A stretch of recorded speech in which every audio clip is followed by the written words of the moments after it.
জেলেরা বেড় জাল দিয়ে মাছ ধরছে। এই মাছ ধরা দেখার খুব ইচ্ছা, কিন্তু শুরুটা দেখি শেষটা দেখতে পারি না। নৌকার উপরে একজন বাড়ি দেয় আর কয়েকজন মিলে জাল টানে। দেখেন বন্ধুরা, সুন্দর একটা দৃশ্য।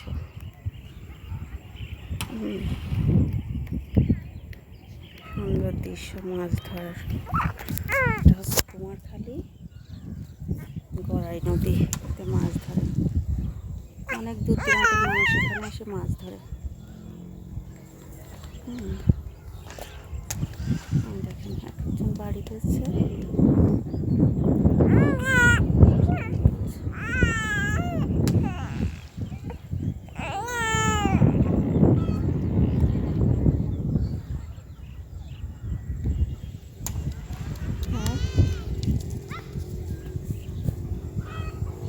সুন্দর দৃশ্য।